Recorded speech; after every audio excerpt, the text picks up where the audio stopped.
Right, hello. So it's Friday, January the 19th, and today the Sun is conjunct with Pluto at the 29th degree of Capricorn.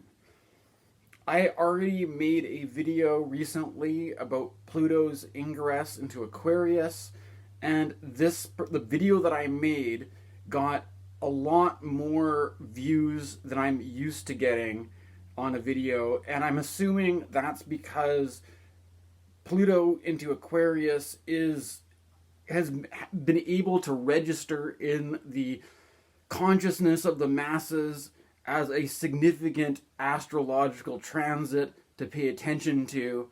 It could it could also do that people watch more astrology videos around New Year's or something like that, and maybe the algorithm had it. I don't know, or maybe some people have been sharing my videos around. I don't know, but for whatever reason, I made a video that got significantly more views, and I am basically making another video on the topic of Pluto and Pluto's ingress into Aquarius. At this particular moment in time, the Sun is perfectly conjunct with Pluto, so these Pluto topics are particularly activated right now. And I also have to say that some of these ideas that I'm going to be approaching in this video are ideas that I have kind of had on the back burner for a while, the slow cooker, and that I have noticed that there's a tendency, the way that people do things online with like producing content is that as soon as somebody gets the inkling of any sort of idea, they have to put it into whatever they're doing immediately. But these are things that I've been kind of thinking about kind of longer or more often, and and it goes with Pluto, that there's this thing about Pluto that is kind of like a secret or something that's kept hidden or something that's private. But before going on to getting into that stuff, I'd like to basically introduce my direction or what has come up for me as resonating around this particular Pluto dynamic, and that is Pluto's relation. Well, I mean, this kind of goes in a couple different directions all at once. But first of all, Pluto's relation to music, and also there's this whole question about politics. And in my previous video, I sort of was trying to get at this idea of there's some process that I've been going through as a kind of internal process and trying to figure out the best way to express that to the outside world, and that, I at least introduced this idea of being less political, or being maybe apolitical even. To be less political means, less, maybe more neutral in your opinions or more neutral in your perspective. To be apolitical could be, like, instead of saying whatever I say has to fall into the, there's an appropriate field of these are the political opinions that are appropriate and these are what are not, and if you say this, you're like, you identify with this group, and if you say that, apolitical could be like, I'm just going to approach this without any consideration of what left or right or communist or fascist, or I'm just going to just dive into it, and if people don't like it, it's apolitical. Screw them, right? So like, there's like a certain tendency if of apolitical just to be like, I'm not just being, or there's another thing about it that, like, to be sort of upfront about it is that I live with my mom and my sister, and my mom has this sort of thing about, like, sometimes if the house is messy, my mom will say, I'm sorry if everything looks messy, that's because I'm cleaning up right now. When I clean up, everything gets more messy, but that's just in the process. I have to make a big mess in order to clean up, right? So there's this kind of thing of like trying to be either less political or apolitical could be like in the effect of, if you're making a mess while you clean up, that even if your goal is to be less political or apolitical, you may kind of end up being kind of political political in the process of trying to reach the point of not being political, right? No, the thing is that why the political side of it is important to me. And in terms of this basic stuff between left wing and right wing, I mean, I'm not going to use this video to give a complete walkthrough of all my opinions and beliefs and whose side I'm on or whatever. But there's this thing in terms of if I'm doing astrology, if I'm committing myself to this task of doing astrology videos, that if you pay attention to people who identify as, let's say, Marxists or people on the left, there's a way there's this kind of idea of Marxism as a form of materialism, which basically says that is in line with secular society. Like the dominant paradigm of our secular society is that it basically goes from the ground up in terms of this is the material physical substances, the people having a need for things like food and resources and all this kind of stuff. And the basic, I've never read Marx or anything like this, but I know that the basic premise of it is the formal conditions of material life are what end up producing the culture, right? And that if there's something like astrology or whatever, astrology would be a kind of a cultural artifact. Even if you don't believe in astrology, you could still say it's a kind of a historical cultural artifact that belongs to a certain way of thinking. But there's a certain people of this materialist Marxist kind of perspective that will basically say that if you are doing anything that is like, we are going to look for patterns and signs and that go with this kind of mythic archetype, and that you can read the alignments of the stars, and that when this planet's here, this planet's there, it's telling you something about what you ought to do with your life or what the best thing to do is. People would say, there's some people who would basically say this is fascism. If you do this, you're a fascist. So in that perspective, I have some, based on my own regardless of, if I just start with my own life, what I do, and there's a bunch of people who say what I do is fascist, I have a tendency to be defensive about that, or to at least investigate, because I don't necessarily, like the whole thing about, I don't necessarily want to be on the side of Nazis or anything like that, and I don't think I have to explain this, right? Now, why am I going into all this right now? It relates to, I'm going to read a little bit out of this book, which I have been reading for quite a while. It's been a kind of like a slow, long haul, but I'm continuing to go. And the book that in question is Gilles Deleuze and Felix Guattari's A Thousand Plateaus. And one of the things, it's a second in a series of books called Capitalism and Schizophrenia, and basically these guys are considered to be neo-Marxists, right? And they are approaching this whole problem about fascism and all this kind of stuff. And okay, some reason these sirens are distracting me. I'm just going to jump into it. But first of all, like there's this thing that people might do where they set up this kind of association system where there's this kind of like, well, we don't want to get into this sort of association system where if you read one thing, you're in this camp. If you read another thing, you're in that camp. And this is what I kind of mean about being apolitical. I don't want to look at everything in terms of like, how are people going to categorize me if I like reading this and I like reading that? Or just read it and see what it says rather than trying to look at everything in terms of this being divided up. You're either left or right or whatever. And there may be more similarities than you may expect, right? Now,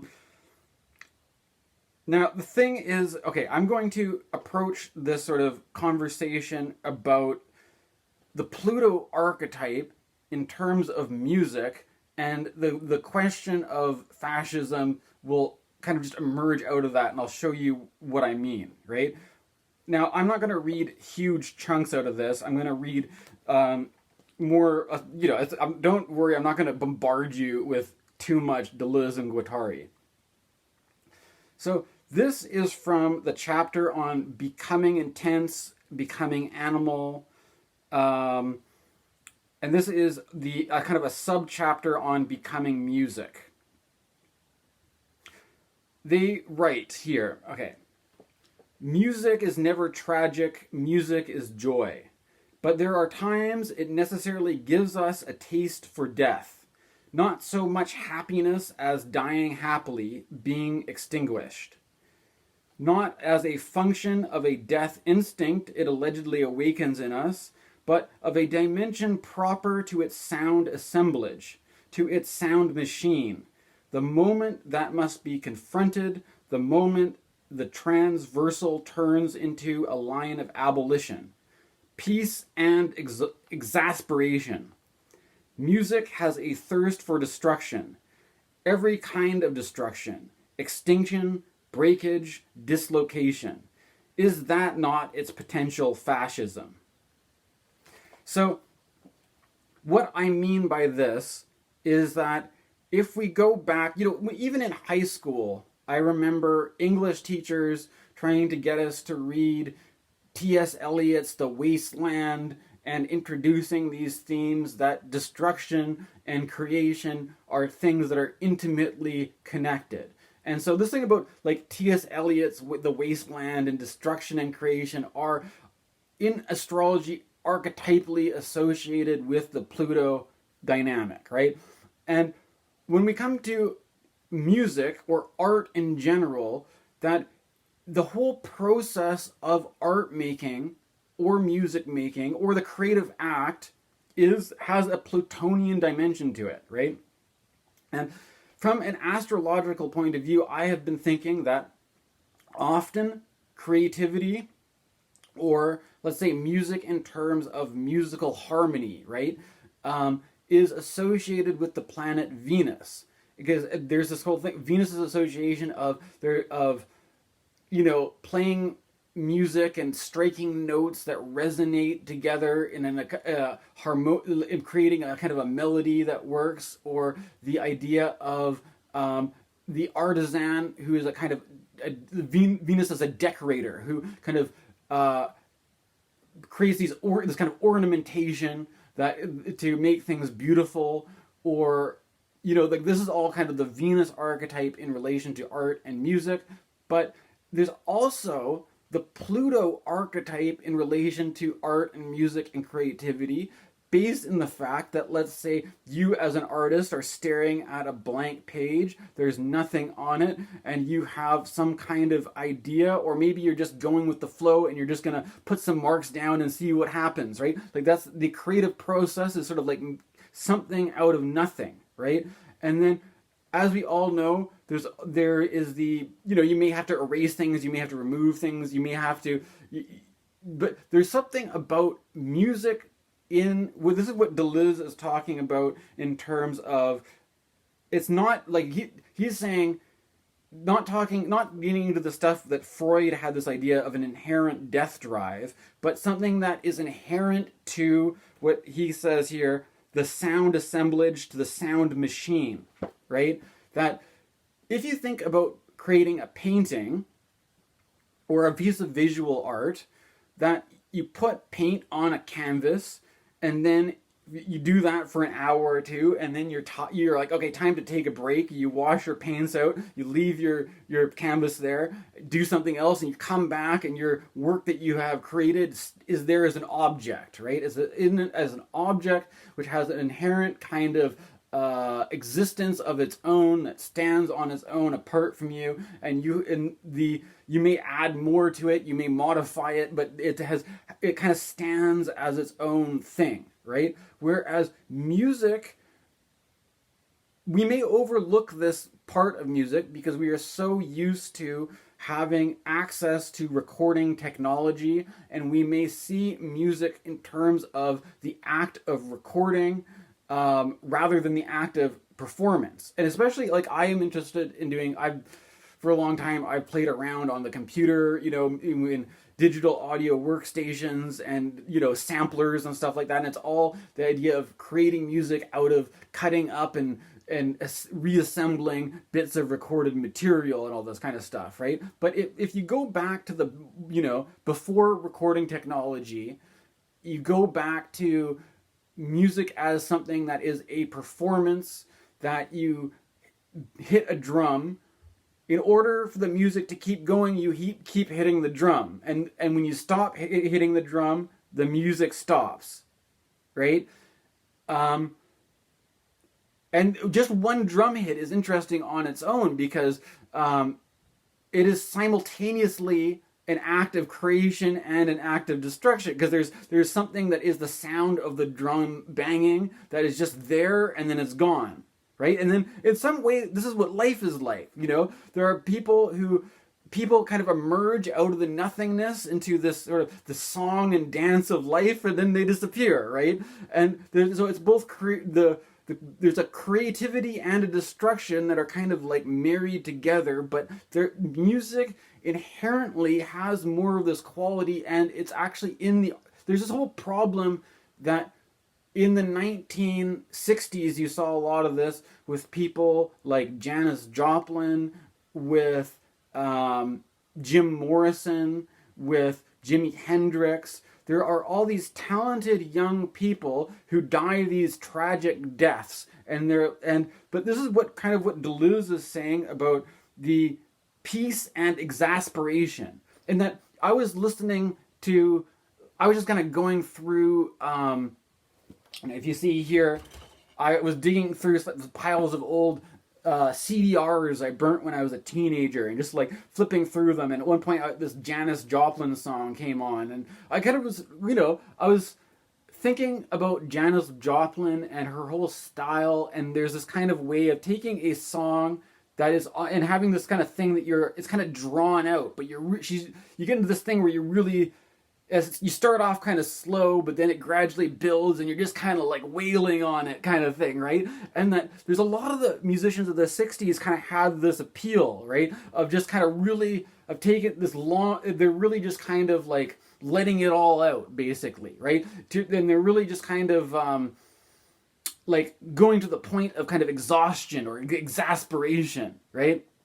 And I think there's even the Doors are a good example of this, because they had the song When the Music's Over, which I think is probably one of the best songs by the Doors, right? And it's all about the sort of like the exasperation of like of the kind of the death drive of the artist who just really sings their heart out, and there's kind of just like you just keep going until it's all out, and then you just like till you flop over and die, basically. Like it's there in the archetype, but even before any of these people died, it was there in the archetype of the performance, of the medium, even of what they were doing, right? And so this is the whole thing about there's a danger in the creative process. There's a danger in getting kind of drawn into that, kind of seduced by that, into this kind of destructive creative process, right? And that is basically one of the themes that has come up in mind with Pluto's ingress into Aquarius. And before I go on, there's another little bit where they were talking about this.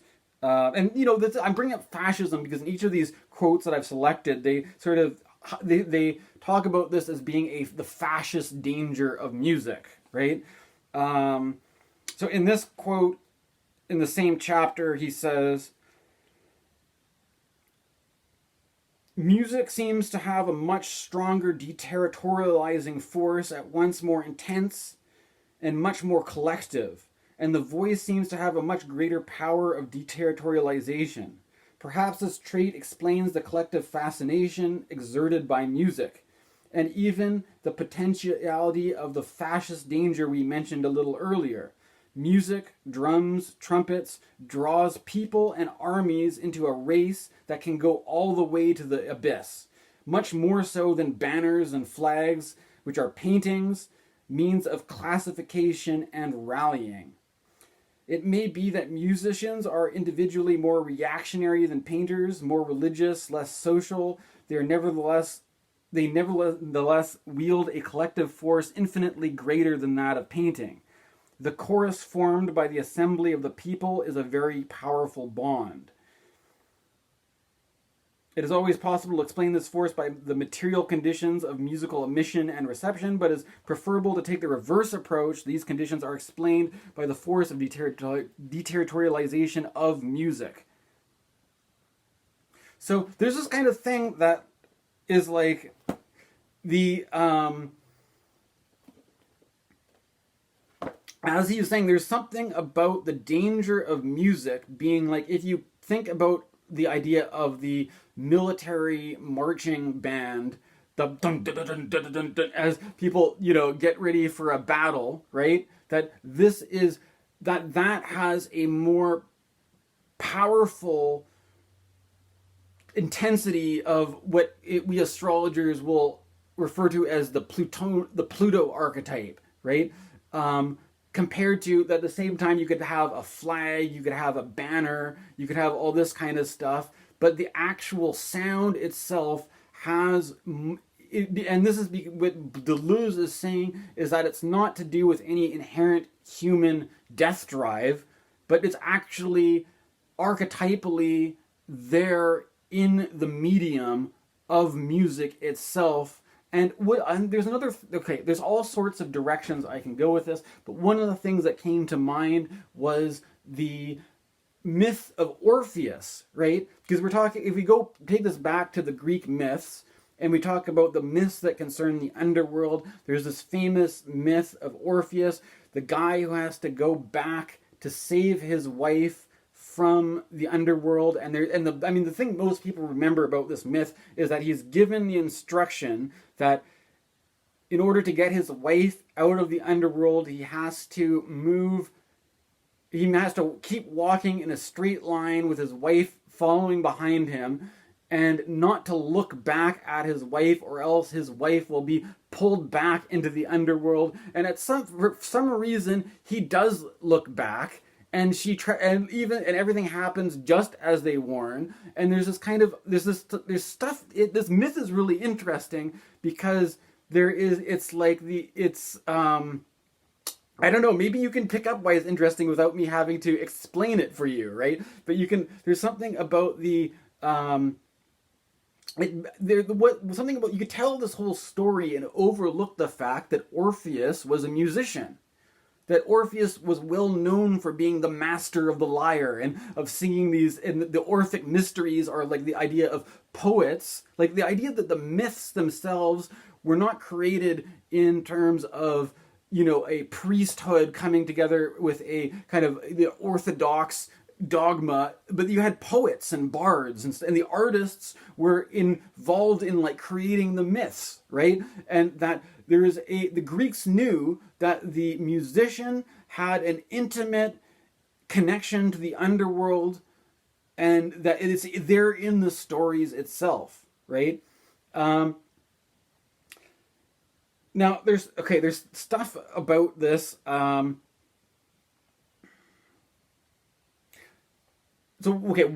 am I getting into this? How is this relevant for me? Part of this has to do, I would say, like my own creative process, my own sense of self-identity and all this kind of stuff. And I have to admit that I am not, I play music these days. I'm a little bit more interested in this direction of electronic music. And for those who are interested in trying to read Deleuze and Guattari, there are,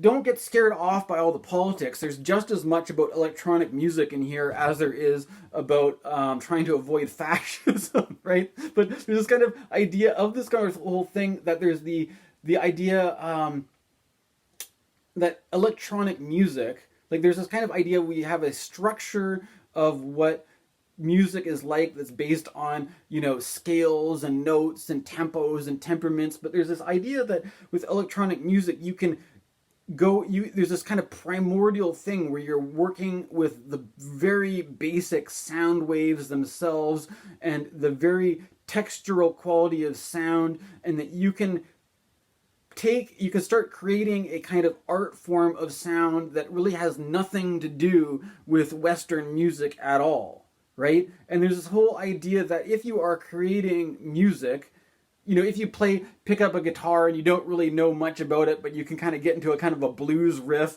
and you can kind of work within the format of being a blues musician, playing a blues song, it puts you into this whole structure of something that's already around, this pre-existing thing. But there's this thing about electronic music, especially with people, they have the East Coast and the West Coast of synthesis, and the West Coast is associated with a guy named Don Buchla, and the Don Buchla was kind of pioneering electronic music into this direction of really trying, like, you've got this whole, like, let's get away from this whole thing of the established structure of no, I mean, and it's not even to say that it's wrong or it's bad to be into like classical music or any preconceived genre, but that we have an opportunity to make something that people have never heard before and do something completely different from the ground up, right?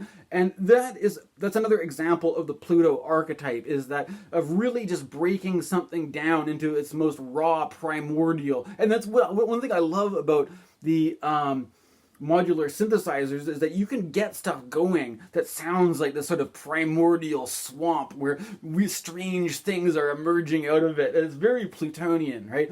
And it's both this archetype of decaying and falling apart, as well as something being born out of the primordial soup, right? And so there's something about this all kind of works together for me. I'm kind of just riffing on it. There's where am I going with this? The musical side of it. I have to admit, part of all this has to do with the fact that my father was a jazz musician. I grew up around a lot of music. I grew up in being encouraged to go to music lessons. I grew up with electric guitars. They're not things that I had to, work a paper route to save up a whole bunch of money so I could have a guitar. There were just electric guitars around, and like, why not play? It would be stupid not to, right? Like, but there's this whole thing about being too identified with being like a rocker, or being like the sex, drugs, and rock and roll and all this kind of stuff, or that there's a kind of an unhealthy, destructive thing that goes with it. And this is the whole thing. I'm not saying this in terms of like, if only my dad wasn't a reprobate jazz musician, maybe he would still have him with us today. But it's true, though, that part of this, to me, there's a certain amount. It also goes with Pluto. Because we're talking about the underworld, the land of the dead, that my father died of a heart attack, right? And the thing is, my dad was playing in his jazz band right up until the end, that he played the same day that he died, right? That he was just going hard with the jazz music right till the very last moment. But what I'm trying to say is it kind of goes almost with this Pluto archetype of the music itself, of you're just rocking out until you're like, you're just gonna jam out so hard you just fall over and die, right? And this is kind of like, I mean, I don't know. That's either, you can judge it or whatever, but like, I don't know. It's not just, this isn't just about my dad. This isn't just about Jim Morrison and Jimi Hendrix and Janis Joplin. But it's something that's inherent in the kind of the tragic rock star archetype, or the musician who somehow gets sucked into a downward spiral. And this whole thing is that I think it's also important to say there's things like that. Music itself, there's no reason why playing music is like, it's not like music is evil, music's an unhealthy thing, but that is part of the dynamic inherent to it. And, like, if you, let's say, if it goes with, like, smoking and drinking, as materialists, we can say that it's probably more to do with having alcohol habit or a smoking habit or a drug habit. That why like Jimi Hendrix died of overdosing on sleeping pills and alcohol, or that the Charlie Parker was a heroin addict, all this kind of stuff, right? But they're like these. If you look at the actual material side of it, it becomes about something about drug use. It becomes a story about addiction. It becomes a story about addiction recovery, and we put it all into this certain way of understanding things, right? But there's this kind of other thing about, like, I don't know. I mean, I guess it is kind of personal, because it does have to do with, like, for me personally, it relates to my own relationship to my father. And and me kind of going through this process of grieving, and my family going through this process of grieving. But not only that, but my own kind of, like, I had this dynamic where that's part of how I related with my dad, was we both had a shared love of music. And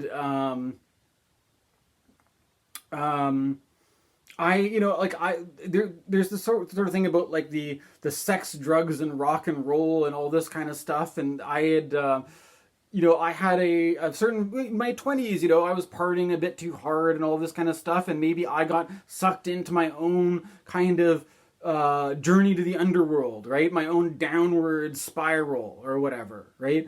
And that, I've been in this process. I don't really want to get too hung up on talking about recovery, but it is true. Like, I don't drink alcohol anymore. I try to, I try to stay away from hard drugs. And I mean, I don't want to judge people for whatever habits they have, but I mean, I don't want to get mixed up in this kind of culture, right? But there's some sort of other point to this that I was thinking about getting into, is that, like, I remember when I was a teenager and I got into going to these all ages punk rock shows, that there were you could see this Pluto archetype in some of the bands, that they would, like, have such explosive energy, and this sort of thing that is, like, associated with being a teenager almost, that you have this kind of excess of exuberance, right? And that it's a kind of an outlet to kind of unleash this stuff. And there's some of these performances were I mean, it may not be everybody's cup of tea, the kind of music, but what I noticed was that there's a pattern, that some of these bands that I really liked. They released a couple albums, but they just, crashed and burned really quick, or there was something inherent in what they were doing, was like lighting, how, like, Jack Kerouac has that line about, like, lighting on, like, people exploding like Roman candles or whatever, right? Like, it had that kind, like, of, like, kids going off and lighting off fireworks and just but then, like, the whole point of, like, the lighting off fireworks thing is that, like, it's this big loud thing and then it's over, right? And that there's a certain kind of music that takes this, that has this energy of this big wah, and then it kind of, like, okay, time to pack up. Okay, we're breaking up now. Like, it's not something that is it can be really good, but it's not sustainable, right? And then, so, like, I kind of recognized that was, and I kind of moved on to, rather than being into, like, punk rock and all this kind of stuff, I was getting into, like, dance music. But there's this kind of, like, pull towards, like, if you start getting into, like, going out and taking drugs and going out dancing, like, you can only do that so much before this starts to be unhealthy, before and they talk about this in Deleuze too. Like, he talks about how, like, even Henry Miller talked about this thing, to get high off a glass of water, right? Rather than getting hung up on the substance or whatever. But if this is kind of, like, in some ways, like, Deleuze starts to sound less like a materialist, because a materialist is going to be really hung up on, there are certain, chemicals that we ingest that create this and that experience, and that it's all about the material conditions, the access of certain substances and certain states, and but if you actually read Deleuze, he's like, if you go that way, you just become a burnout and a drug addict, and that we want to create a better outcome for people than seeing all these people getting sucked into this downward spiral and crashing and burning and all this kind of stuff, right?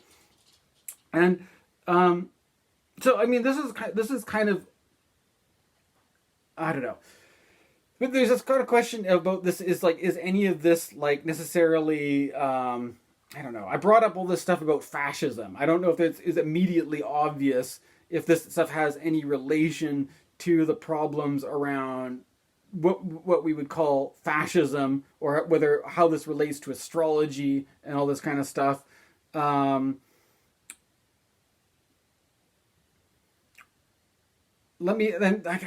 also have to admit that there's this whole thing about, like, I have not read any of this guy named Adorno, but there's this guy named Adorno who really didn't like jazz music, and he thought that jazz was fascist.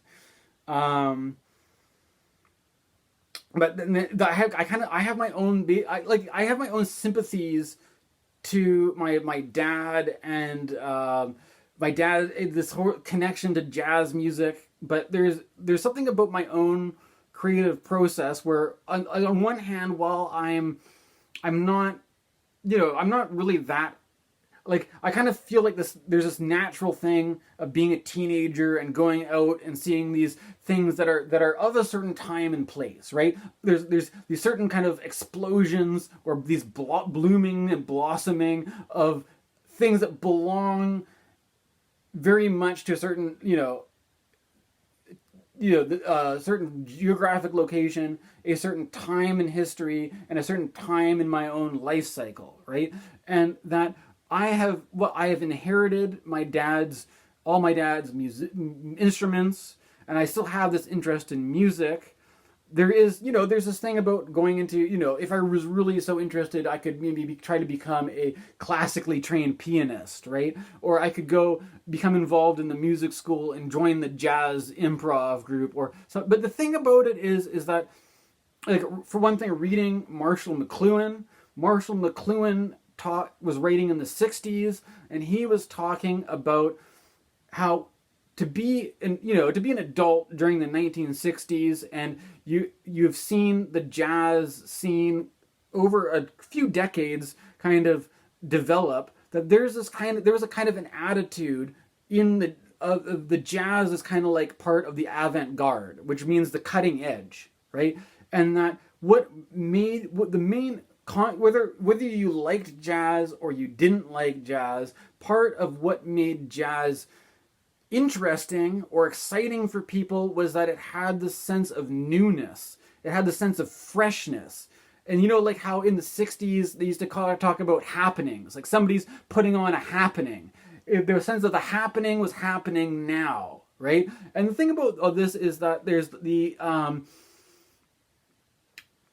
we have all this recorded jazz, all this recorded music, or whatever, that I'm interested. I have a certain creative impulse, a creative drive, and what I'm saying is that the Pluto archetype is as much part of the creative drive as Venus is. But Pluto has its own kind of like creator destroyer. It's kind of like Shiva. You know what I'm saying? It's like that Pluto archetype is always there in the creative process, but it's like there's a stuff which at one time was the cutting edge of what was new, and that if you were part of that scene while it was happening, the stuff that came out, the stuff that people were doing a couple of years ago was already sounding stale. It's like the whole point was to keep up with whatever the new thing was, right?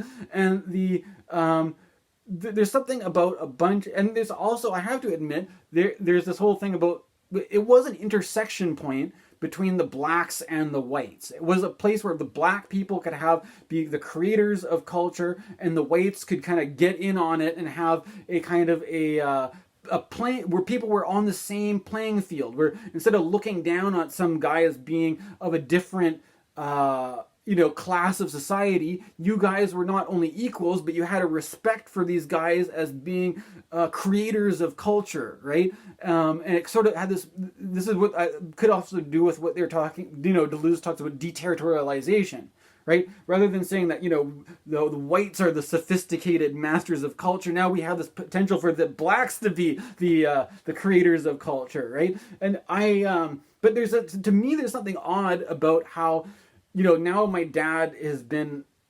has been left the earthly plane.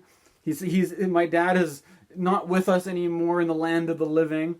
And the thing is, like, the idea of old white guys who played jazz music, who listen to jazz music, it's kind of like opening up this time capsule that takes you back to these moments that are frozen in time of people doing things at a certain period of time. And it's not, what I'm basically just trying to say is that the Pluto archetype, it has to do with this process of creation and destruction, or the sometimes violent birth of something new that is happening right now. And it's not really so much concerned with digging up the old dead bones of something, for this reason, it's not like it doesn't have anything to do with me categorically having a distaste for jazz or anything like that, but the fact that it's part of, it's like the whole relevance of it had to do with its emerging property, the emergence of the new, the emergence of the innovative, and the thing that what Deleuze is talking about in terms of fascism is basically that kind of primordial intensity that could be as destructive as it is creative, is essentially this kind of like this raw kind of primordial archetype that is the same thing that the fascists were tapping into, right? And the thing is like, I don't know if it's entirely possible that these archetypes are go under the surface of what people acknowledge or what they are aware of. But if you look at the stuff like the 1970s punk rock, you had like Sid Vicious wore a Nazi swastika. And there's something about that which, obviously in the current regime of coding that leftists and like the punk movement has become associated with the left. And then, there are Nazi punks we're not getting into all this stuff, but there was this basic thing also of, let's say, like the Stooges, Iggy and the Stooges wearing like the Iron Cross, and they were like, we were just a bunch of idiots. We just were playing around with our grandparents, going through our grandparents' closets and finding their war memorabilia, and it didn't really mean any. But there's like the thing of this, it's like it happens at this unconscious level where the kids don't even. They're probably, to be honest, are probably a bunch of morons. They don't know what they're doing, and they find these highly charged symbols and iconography, and this is what is like. There's something about the lure of fascism, which the leftists are afraid of, is that it happens at an unconscious level where people don't even, like, I don't buy that ideology, man, but there's something about this like crazy swastika which makes me think it would be good for my punk rock band, right? But it's because the idea that the punks were inhabiting the same thing about this like primordial, at the same as just as creative as it is destructive kind of archetype, right? And that it was, whatever, you saw that Sid Vicious didn't last very long. He kind of just went straight into the, the overdose, right? Whereas, Johnny Rotten, Sid Vicious survived. He lives with us to this day, right? There is, there's some angle to this that I am sort of been hesitant to get into, that maybe I shouldn't. But there is a guy who has been a long running influence on me. To be fair, I'm sort of like, this is one of these things that, like Pluto, I have been sort of wondering whether I should be just talk publicly about this or not talk publicly about this. But it came out of this question, right? This question of, of my own, like whether I'm working in the medium of music, whether I'm going to write stuff, whether I'm going to, find any kinds of creative form of expression. There's this issue about this creative and destructive kind of dynamic that goes with it.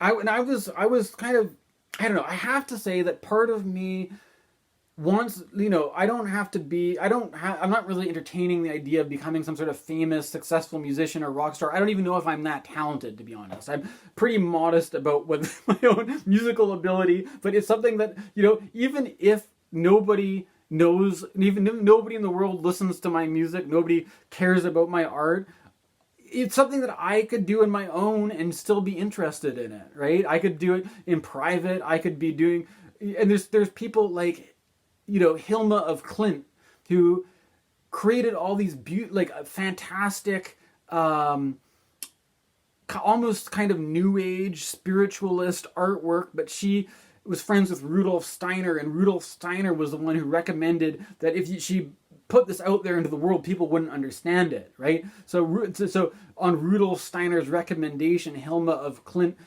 did all these arts, kept them in secret, and put them in a time capsule for them to be opened up 100 years later, and now she is in the Museum of Modern Art and all this kind of stuff, right? And the idea was that she also was a woman who was doing abstract art before, all these men like Wassily Kandinsky took the credit as being the innovators. That there were people like this who had to do things in secret, who were actually maybe more creative or more innovative than the people who were doing things publicly, right? But what am I like? The basic thing, and it's not, I don't know. The basic thing about there's certain angle of it. Well, why personally that it kind of relates to the stuff about my dad being a jazz musician and these old white guys kind of digging up jazz like some sort of time capsule, but it's like, to me it doesn't, I don't know, maybe people could be making cool jazz music, and I don't think we should dismiss whole genres or categories and just say just because these people are doing this, they're just a bunch of old geezers who aren't with it or something like this, right? But there was this guy named Sun Ra, right? And to be fair, there's something about Sun Ra that I feel uncomfortable about trying to associate myself with it too much or jump on the Sun Ra bandwagon.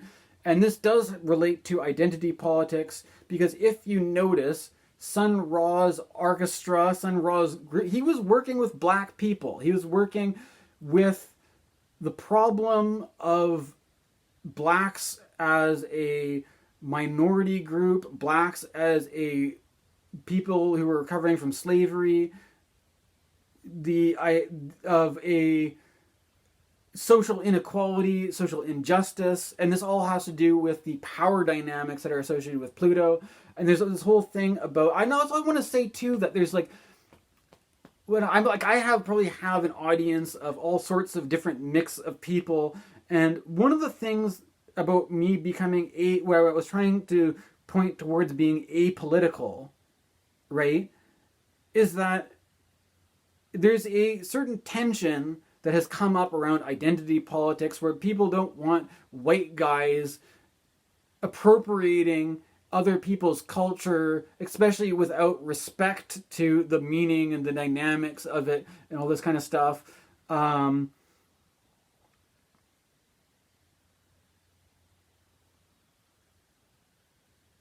But nonetheless, one of the things about which interests me in Sun Ra, there is this whole kind of thing to do with blackness and whiteness and all that kind of stuff. And I'm just like, part of my apolitical thing is that my whole process that I've been going through over the last year or so is that there are certain dynamics going on in the world right now. And I mentioned in some other video that, I am ethnically Ukrainian, right? Or at least I have some of my ancestors were from the Ukraine, but I'm not putting up a Ukrainian flag, I don't want to, there's certain wars going on right now, but I am basically, I'm a pacifist. I don't want to make my politics about, and especially I don't want, there's something about divisions that are drawn on ethnic lines, right? Where it's like, on one hand, you can appreciate some of the subtleties and nuances of these dynamics, but I'm just intuitively sense that, like, you don't want to turn this into, like, there's something about, like, in prison, right? Like, if somebody goes to prison, there's this whole thing where, like, people end up falling into a process of joining a gang that's divided on racial lines, because if you don't, you're gonna get your ass kicked. And based on just basic survival, you need to have a bunch of tough, scary dudes to have your back, so the other tough, scary dudes don't beat you up. And that if you take away everybody's, ability to define their identities, the most basic thing that people fall back on as some kind of latent structure is your ethnicity, right? And there's this kind of process of, and that's basically what fascism is in some way, is that if you have enough pressure on people, like if you consider people in a prison situation under complete, confinement, pressure, lack of freedom, total control, and that the only defense people have about this is forming little groups to have some sort of their own power when all their power is taken away from them. And that is kind of like, in these situations, they're racialized groups, right? And there's something about, like, if you look at what happened with the Nazis in World War II, you have to look at it with the historical context that, what would have happened if Germany, or what was Austria-Hungary, right? You also have to consider that in World War I, Germany wasn't even a country. You had the Austro-Hungarian Empire. You had the Weimar Republic and all this kind of stuff. That if these countries didn't get their asses kicked and they had these economic sanctions and they weren't under all this pressure, there wouldn't maybe have been the same force that was creating this fascist power structure, right? And I'm concerned based on the current, I don't know if it's really necessary to just call a spade, but this current atmosphere that we're in right now, the current climate politically, where everybody is basically economic austerity, that where a lot of people are feeling like they're under a lot of pressure, a lot of people are struggling, there's the risk of people becoming radicalized. There's a risk of people just out of sheer pressure of forming into different groups along racial lines. And I don't want to encourage that, basically. And for this, that's one of the reasons, anyways, that I have been kind of avoiding some of these topics around Pluto or whatever. But whatever, I've decided, at least in this video, to be public about them. But there's something about that I wanted to say about this, about Sun Ra. Is that I don't even own any Sun Ra records or anything like that. I have a friend that I made some music with a little bit. We never really had a proper band. And this is like a friend of mine who was diagnosed with schizophrenia, right? I don't know if this guy actually has, I'm going to leave my actual opinions about mental health out of this for a moment, but this guy had some Sun Ra records. This guy was more into Sun Ra than I was. And if you watch there's this idea that I've had for quite a while, and I will just kind of, my video is almost getting to an hour long. I will just end it with this idea. And the thing is, this is again, like with Pluto, this could have the potential to be very creative, or it could have the potential to be very destructive. But there's this kind of idea of the kind of life that we are living, and our then I was talking to, in another video about the emperor, right, and about authority, and do we have the authority to live, to make our own creative choices about how we live life, or do we have to just do what some other authority figure tells us to or expects us to, right? And I'm just looking at this situation, and I'm looking at my own father, who, honestly, I don't think it was. I mean, whatever, you can say it was. He didn't need to die at 57 years old. That to have a man good to leave his, the man to pass away at 57 years old, and to have all these. I don't want to just, the thing too is I want to have respect for my father as well. Like the Aboriginals in Australia had this idea that once the dead have passed away, that you shouldn't bring up the name of the dead at all. You shouldn't even talk about them, right? Because it's if you do that, you're disturbing the underworld. You're not letting. But like, I don't live with a bunch of Australian Aboriginals. I live with a bunch of white people who apparently don't have any. Again, I don't want to, I don't want to point, make any rude remarks or anything like that. But some people have no problem about just bringing up the dead without any sort of respect at all. So I want to have respect for the dead, right? But this thing is that my father, he was a hard-working guy, right? He worked hard. He built a business for himself. He provided for our family. And he, like, in being a young man growing up with this guy as a father figure, I also have, I guess I mentioned it in another video that again, it goes with Pluto, the whole thing about secrets, right? I didn't know, like, I only found out that he wasn't biologically my father when I was like 22 years old. So I had to go through the first 20 years of my life under a false assumption that I was biologically related to him. But he had fertility issues, and they had to go see his. So this guy was nonetheless the guy who raised me. The guy, and I think I have. You get to this point where you can see that your parents aren't perfect. Your parents aren't these ideal figures. They have their own flaws and imperfections, right? But I still respect the guy. He was a great influence on me. The thing about it is, though, is that you grow up and you have this father image. This is the guy who raised you. This is what he was like. These are the lessons he taught you. This is the perspective that you gained from being his son and all this. And you have an idea of an expectation of what a normal adult life is supposed to look like, right? And in contrast to this, my dad was a jazz musician and all this, right?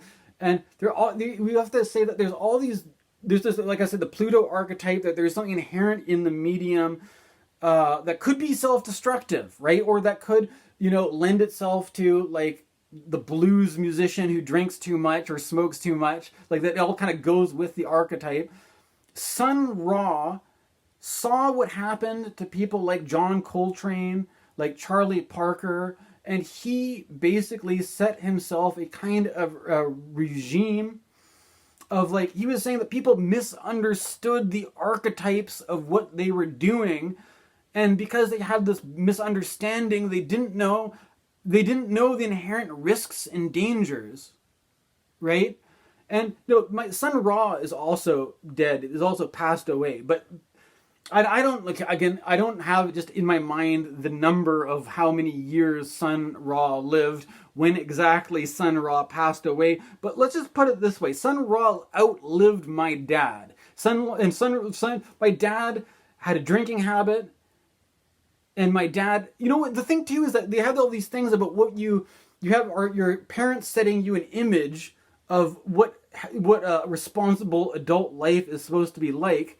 And I found after my dad died, again, I want to, as respectfully as possible, say that we found out my dad was a secret smoker, right? So it's like this guy who is like trying to, there's a sort of, you have this image of what adult life is like, and basically it's like you work your ass off, you get shit faced, and you're not supposed to smoke cigarettes because it's unhealthy, but I mean, life is stressful, so you smoke them up and you just don't let anybody know about it, and then you carry this on, so you provide for your family, and you just go hard until you die of a heart attack. And it's like, instead, if you look at, and this is our standards for what adult life is like, and you look at a guy like Sun Ra, and like there was in some of these documentaries, people said that like, if you look at, if people were to just judge Sun Ra based on the kinds of behavior he had, based on the kinds of things he would say, and based on how he expressed himself creatively, people would say this guy is a schizophrenic. This guy is completely balls to the wall insane, because when he opens his mouth, what comes out is not what a normal person would say. He does not say the things normal people adhering to the standards of normality in a adult white. This guy is completely off the wall, right? But this guy is not a heavy drinker. This guy is not a smoker. This guy is not, this guy. And the funny thing about Sun Ra is people said that like Sun Ra sometimes would not sleep, right? And then, like, as a guy, like, I've gone, and this is why I'm cautious, right? Because I don't want to necessarily recommend these things to people, but I'm just saying that like, when even in the alternative mental health system, and people are talking about how do you recover from psychosis? How do you recover from mental illness? How do you live a healthy life? There's a very basic thing that is just common sense, which is take care of your body. Eat enough food, get enough sleep, get enough exercise, stay grounded, stay connected to consensus reality, all this kind of stuff. Sun Ra, by his own admission, was completely ungrounded. Whether or not he was connected to consensus reality was maybe questionable, right? But his own band said there would be times when this guy didn't sleep. This guy would just be on all the time, right? And that, like, based on, and this guy was also not, like, whether this guy had a grounded, healthy connection to consensus reality, probably not, right? But this is a guy, but he was able to organize a large group of musicians, produce multiple albums, tour, and this guy was much more successful as a musician than my dad ever was. I mean, not that there's any point in comparing it on that line, right? But this whole thing of like, people say there's this expectation that like, so you're going to live your life. Now, like, and I'm not, it's not a, this is another thing to, important Deleuze lesson here, not to draw binary oppositions and dichotomies when they're not necessary, because it's not just, there's no point in saying there's some sort of binary opposition between my dad and Sun Ra or whatever, right? But that my dad, like, we look at this thing, like to recover, to be a, the whole message of wellness and recovery is basically to live the life your father had, which is to work hard, to raise a family, and if you smoke and drink, that's fine, and if you die of a heart attack at 57, that's fine, but that's basically what we expect of you, right? Whereas you could be a jazz musician who talks about how you're from the planet Saturn and you've got a fucking, like, almost like a cult of jazz musicians, and you are completely off the wall in another planet, but you're not smoking, you're not drinking, you're not chasing women around, and you're not succumbing to the sex, drug, rock and roll thing. You are living a life where you are actually making more of a contribution in terms of making a name for yourself, in terms of making a cultural impact. You are making, you're living. But the thing is, there's a sort of like standard of what our expectations of what healthy life is supposed to look like. And like there's a Gabor Mate book that I've been reading too called The Myth of Normal, saying like, you're saying like, so is normal life basically being like, I have to live my life in such and such a way, and if I can't do that, then I'm going to take, okay, cigarettes, not healthy, alcohol, not healthy, but maybe prescription drugs, right? Maybe if you just take a whole bunch of different prescription drugs, that will make you into the person who can live life this certain way. And if, if these drugs have debilitating effects on your health, and if they knock 20 years off your life, if you die, before your peers, that's just how it goes. But that's what being an acceptable member of society is like. Or you could say, fuck it, I'm gonna go this other direction and go, and you actually outlive all these people, or this is what healthy life is supposed to look like, right? And this is just the whole thing, is that like, I don't think, I don't want to be completely at odds with the world around me. But if I actually look at my family, the way that people live, and the way, of course it did, I have to be thankful for the, my baby boomer parents and their ability to take advantage of the certain historical, the index of history and affluence and stuff like that, and provide a situation of abundance where we have a house and that we have access to all these things. But like, what I'm saying is that if you're paying attention, why on earth would you want to repeat why on earth would you want to be bound to the same fate that your parents lived when you can see how unhealthy it is, right? And I have to, like, my own part of my own being able to tell my own story in terms of like recovery from mental illness or psychosis, spiritual emergency. Part of that was after being away from the family and traveling a bit and experimenting with some, psychedelics and stuff like that, coming back to my family situation and having these like kind of alarm bells go off. Like, you guys, I think there's something wrong here. But not being able to, even being able to try to, there's no way to start to communicate what's wrong without arousing all this hostility. And not being able, you feel, the myth of Cassandra, who gives the warning that nobody listens to. Like, there's the sense that there's like, I don't think the way that things are healthy. Maybe I don't know exactly what the solution is, but like, and this is the whole thing, is like, you can't tell anybody else. I don't have any control over how anybody else lives their lives.